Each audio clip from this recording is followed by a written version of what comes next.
Vivemos numa era de tagarelice narrativa. Eu tenho certeza que você já se deparou com essa situação. Você escolhe um filme na sua plataforma de streaming favorita, uma série, e começa a assistir.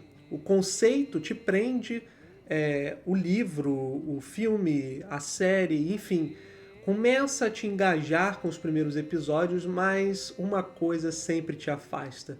Os personagens falam demais. É claro que existem séries dramáticas que usam como artifício principal o diálogo para avançar uma trama.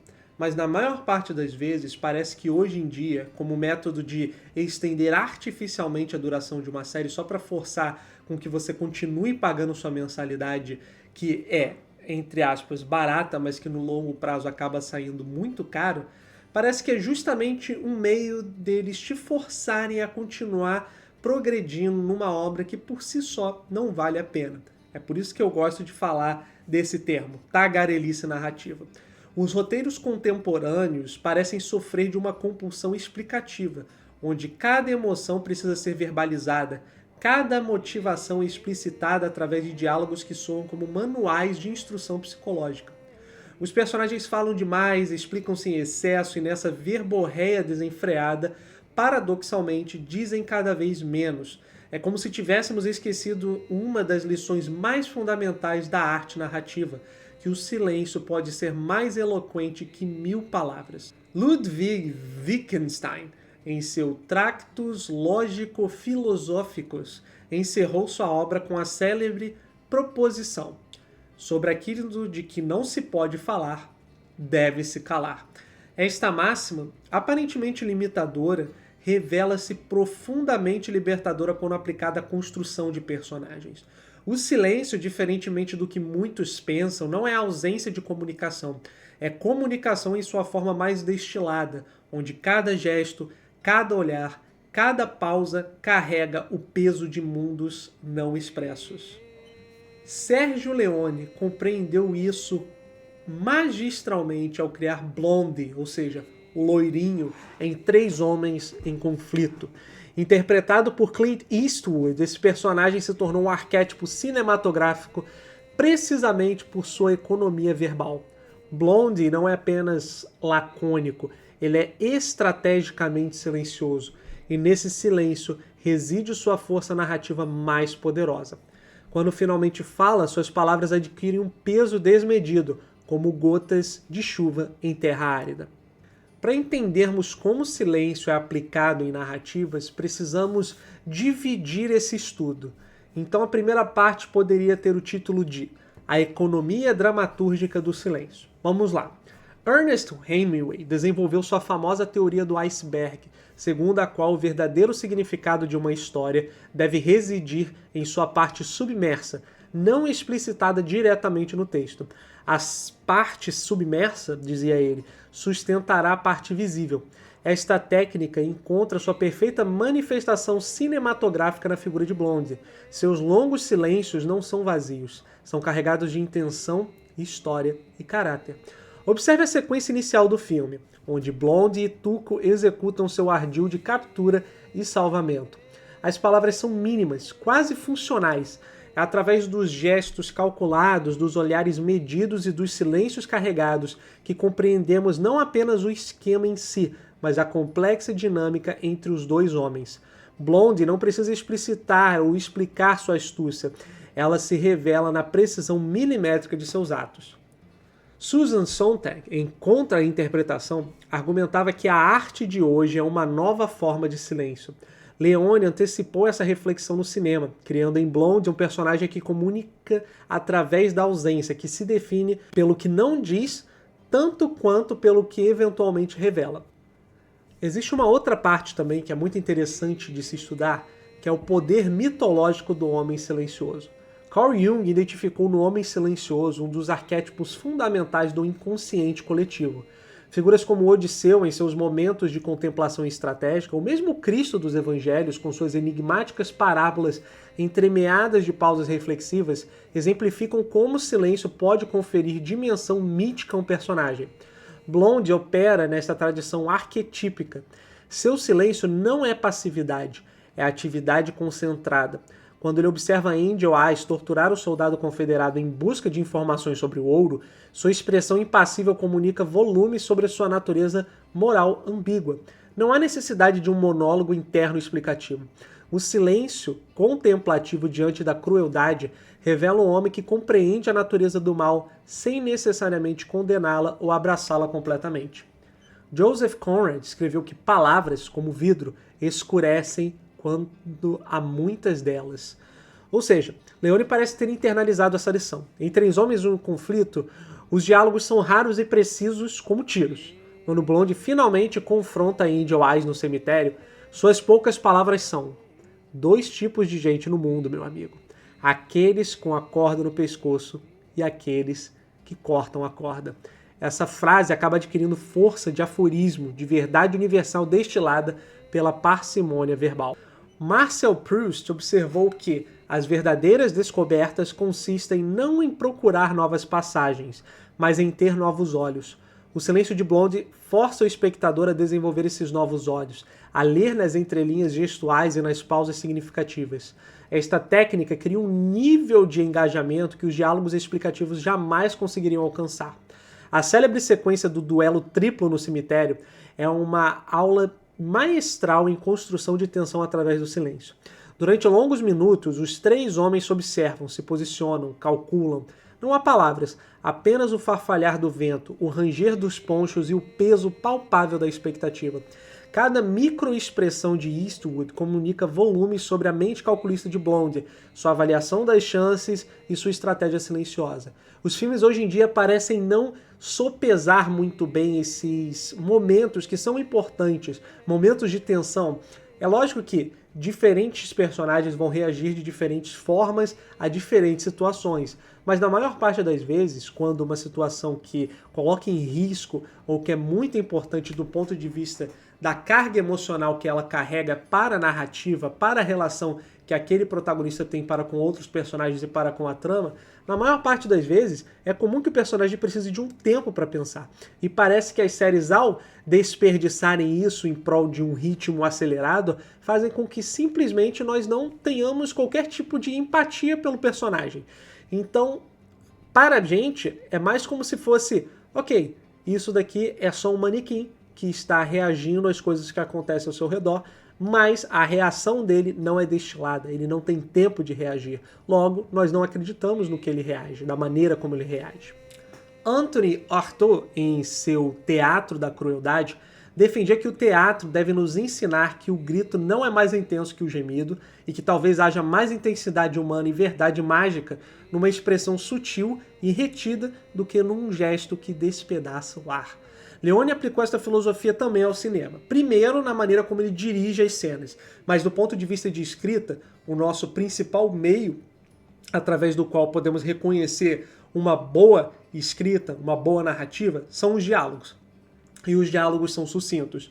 Não somente porque esse é um estilo do faroeste, até porque se você pegar o faroeste spaghetti, que é aquele estilo de faroeste em que nós temos heróis mais duvidosos, até mesmo anti-heróis, a intenção aqui era criar a realidade, mas não com o fato de simplesmente pormenorizá-la ou então cartoonizá-la. A ideia aqui era criar um ambiente palpável e que trouxesse mais tensão, em que o herói e o vilão não ficavam muito bem definidos até mesmo durante o clímax. Aqui, Leone cria uma diferença sutil, mas importante. Ele define 3 núcleos principais e através desses núcleos ele vai exemplificar a característica, a personalidade de cada um dos personagens. No título original, The Good, The Bad and The Ugly. Ou seja, o bom, o mal e o feio, nós vemos que a relação entre eles fica cada vez mais hostil, cada vez mais contrastante. Porém, uma diferença aqui é, nós não vemos isso se escalonar nos diálogos. É consciente, personagens evitam falar quando não é preciso. Enquanto o cinema contemporâneo frequentemente sucumbe ao que poderíamos chamar de melodrama confessional, onde personagens verbalizam obsessivamente seus conflitos internos, Leone oferece uma alternativa mais sofisticada. Blonde carrega seus dilemas morais sem jamais os explicitar verbalmente. Sua humanidade emerge através de pequenos gestos. o cobertor que coloca sobre Tuco no deserto, a decisão de dividir o ouro, o olhar final antes de partir. Tudo isso e mais um pouco a gente pode ver em personagens que têm essa sagacidade, que não precisa ser explicitada através de suas conversações, e sim de suas próprias ações. Roland Barthes, em SZ, distinguiu entre textos lisíveis e escrevíveis, por assim dizer. Os primeiros oferecem significados prontos e consumíveis, enquanto os segundos exigem que o leitor participe ativamente da construção do sentido. Blonde pertence claramente à segunda categoria. É um personagem escrevível, porque demanda interpretação ativa do espectador. Um bom personagem tem decisões ambíguas, tem momentos em que você olha para ele e pensa, o que ele está pensando? Como ele vai agir? E isso é uma carga emocional excelente e um indicativo de um personagem bem construído. Esta abordagem ecoa os ensinamentos de grandes dramaturgos como Harold Pinter, mestre dos subentendidos teatrais. Pinter observava que há dois silêncios, um quando nenhuma palavra é falada, outro quando talvez uma torrente de linguagem esteja sendo empregada. No caso de Blonde, ambos os silêncios coexistem, o literal e o metafórico, criando camadas de significado que diálogos convencionais jamais conseguiriam alcançar. Além disso, um dos destaques da obra é que nós temos muita força no minimalismo narrativo. Raymond Carver, por exemplo, mestre do conto minimalista, acreditava que palavras são tudo o que temos, portanto é melhor que sejam as palavras certas. Leone aplicou esta filosofia ao cinema, fazendo cada palavra pronunciada por Blonde adquirir peso específico. Quando ele diz a Tuco, há dois tipos de gente no mundo, ou simplesmente sim em resposta a uma pergunta complexa, essas palavras ecoam com autoridade porque emergiram de um campo de silêncio fértil. O minimalismo de Blonde não é empobrecimento expressivo, mas concentração poética, como nas estátuas de Michelangelo, onde cada linha desnecessária foi removida para revelar a essência da forma. Leone esculpiu em Blonde o personagem onde cada palavra não pronunciada contribui para sua densidade dramática. Não somente isso, mas essa densidade dramática é metalinguística, no sentido de que é quase como se os outros personagens tivessem ciência de que o silêncio que o Blonde apresenta em determinadas situações é quase como se ele não pertencesse àquela realidade e, consequentemente, isso acrescenta camadas ao personagem. Friedrich Nietzsche, por exemplo, escreveu que tudo que é profundo ama máscaras. O silêncio de Blonde funciona como uma dessas máscaras nietzscheanas, não para ocultar uma vacuidade interior, mas para proteger e intensificar uma complexidade que a verbalização diminuiria. Seus olhos semicerrados sob o chapéu, sua postura contemplativa, seus longos silêncios criam uma persona mítica que transcende a psicologia individual para alcançar dimensões universais. Além disso, em uma era onde personagens são frequentemente reduzidos a porta-vozes de suas próprias motivações, Blonde representa uma forma de resistência narrativa. A diferença entre o cinema clássico e o cinema moderno, principalmente quando se trata um cinema de gênero, ou seja, um filme feito para entreter, aqui nós vemos que no cinema clássico os personagens parecem se recusar a explicar ou justificar-se, a reduzir-se a um conjunto de traços psicológicos verbalizáveis. Essa recusa, que a gente vê, por exemplo, em Três Homens em Conflito, é em si mesmo uma forma de preservar a dignidade do mistério humano. Walter Benjamin, em seus ensaios sobre narração, lamentava o declínio da capacidade de contar histórias na modernidade, atribuindo-o parcialmente ao excesso de informação e explicação. A sabedoria, escrevia ele, é o lado épico da verdade. Blonde encarna essa sabedoria épica, uma compreensão profunda do mundo que não precisa ser articulada para ser comunicada. No caso aqui, no cinema, a gente percebe que o silêncio acaba sendo mais cinematográfico do que a palavra. Mas até mesmo em literatura você pode aplicar muito bem. Existem muitos protagonistas silenciosos e protagonistas excelentes. É claro que, por exemplo, uns são melhores do que outros, mas eu pretendo fazer vídeos sobre esses protagonistas no futuro. Protagonistas da literatura que me chamaram muito a atenção. Então aqui é o seguinte, enquanto o teatro depende fundamentalmente do diálogo, o cinema possui recursos visuais e sonoros que podem carregar significado de forma mais direta e visceral. Já na literatura, isso pode ser encontrado justamente através das ações que os personagens fazem e do discurso direto e indireto livre. onde a ação do narrador é confundida com aquilo que o personagem está pensando. O close-up nos olhos de Eastwood, que é muito comum, a famosa ênfase na expressão dos personagens, é uma maneira de tentar contornar isso no cinema, e parece que ela foi esquecida por ser, entre aspas, clichê. Mas, vocês já sabem, né? O clichê não existe à toa, ele existe por um motivo, funciona na maior parte das vezes. O problema é, as pessoas se recusam a fazê-lo em prol da originalidade quando essa originalidade é capenga, não é um produto de qualidade.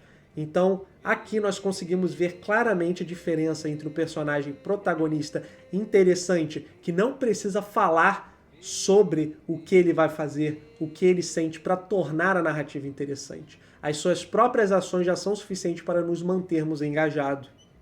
Concluindo, personagens memoráveis não são necessariamente aqueles que falam mais, mas aqueles que, quando falam, têm algo essencial a dizer. Nos tempos de ansiedade comunicativa, onde esse silêncio é frequentemente interpretado como vazio ou inadequado, mas como nos ensina a figura enigmática que a gente vê em Três Homens em Conflito, Cavaleiro Solitário do faroeste leoniano há uma eloquência superior no não dito, uma profundidade maior no sugerido do que no explicitado.